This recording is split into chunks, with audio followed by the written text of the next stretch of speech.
Let's think about how to actually measure innovation and why I'm actually not that big of a proponent of measuring innovation, but hopefully this will give you some help in terms of thinking about this. I'm a professor of innovation. I study it all the time. I'm building the Reciprocity Project. I completely understand where you're coming from in terms of getting measurement. And there is pretty good evidence that suggests that measurement does help, particularly with startups where people will measure, different outcomes at different stages. And there's, experimental evidence at this moment that suggests that it is good, but I'm not necessarily a big fan. I'm going to tell you why that is the case. So what do we actually measure often? I think that there's two things that you need to pay attention to. The first one is on the operational side and thinking about, are widgets, are things actually getting made, right? So counting the number of things that are getting made in a given period of time, or invented or created. And then the other thing is to think about, is it actually making money? Is it making revenue? Whatever that particular key value proposition thing that you have, is it actually getting towards that, right? So it's not necessarily are you making money, but if you're in a not-for-profit, is it getting you closer to addressing the need that you actually have? That there's these different components that you might want to think about, and those two things I think are the best. Of thinking of, operational stuff. Is stuff actually getting done? And then performance side, is the stuff that actually is getting done, is that making a difference on, on the bottom line of what you're actually trying to capture and what you're trying to do? Now, why is it that I'm actually not a big fan of measuring innovation? And I told you that there's good evidence that suggests that it does work. And the reason is that it's often very difficult to put your finger on what you're actually trying to measure and what you're trying to actually get at. So, for example, on the Reciprocity platform, I'm building software on there, and there's a ton of software that I can look at, or there's a ton of things that get done, but any given day, there's things that break. It doesn't necessarily think, or it doesn't look like it's actually going to work the way that it's supposed to, and there's a lot of complexity that's actually involved. And I don't know whether I measure performance in terms of the number of features or buttons that are created, and none of those things are actually, none of them are similar. So I don't know if somebody makes a button to do this function versus another one. I don't know if they're being more productive or not. I get a sense of whether there's actually productivity that's going on just by looking or, observing and interacting, and whether that there's something that's productive that's going on.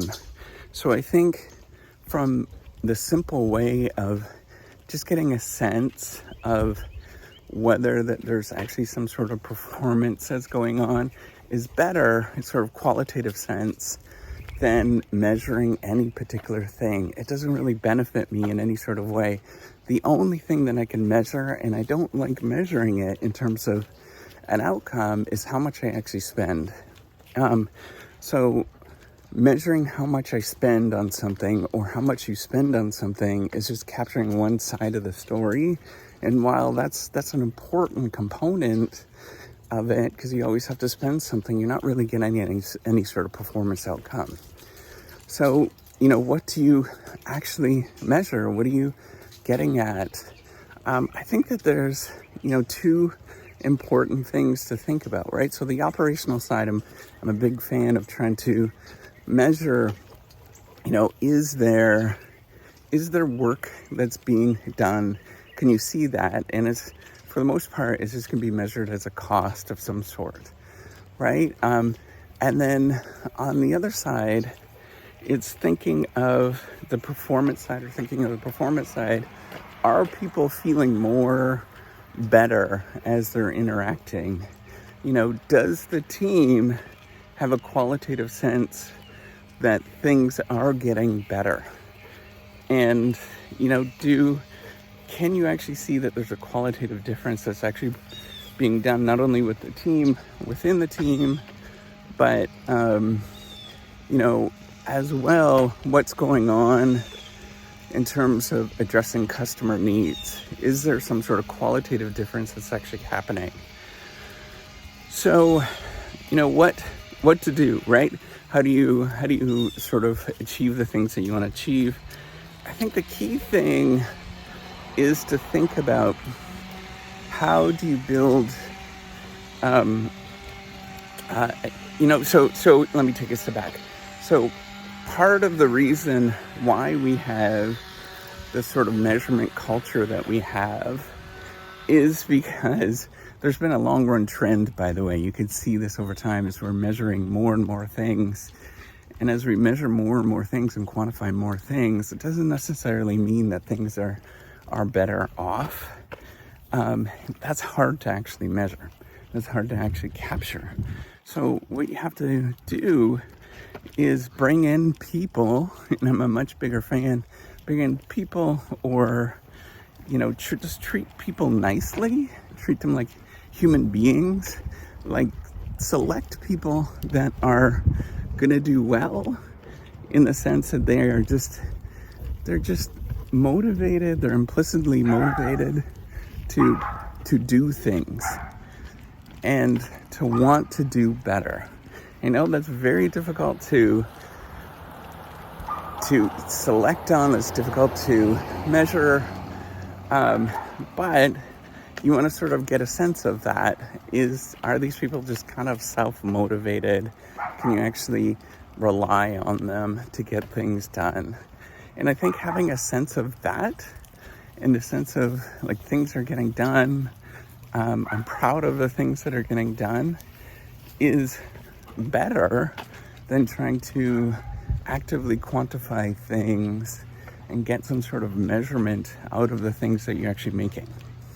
So, long run story though, once you actually have the measurement down, once you can measure things and it becomes easy to measure things, then you can actually go to market and just see what people think, right? Like getting to that stage, it's pretty far out in terms of the development stage, in terms of what people are actually doing, that you might not necessarily need to measure things, but you have to capture what people are thinking about and how they're understanding it. So that's how I think about measuring innovation today, is that most of the time you don't need to measure things. Most of the time it doesn't really make any sense to measure it, as long as things are moving, people are implicitly wanting to be there. But once it actually gets and shapes into something, the innovation, whatever that might be, whether it's a product or a service that you're creating, then you can actually go to customers, you can actually talk to them and see what they think about it. That qualitative information is probably going to be superior than to the quantitative information. And then the next stage after that is thinking about whether people actually buy the darn thing, and then using that information to know what to do next. So, big believer of using trial and error, but also really relying on people to be awesome and remarkable, because I think truly people are. If you put them together, they're going to want to do good things as long as you find the right group. All right, take care and have a wonderful day.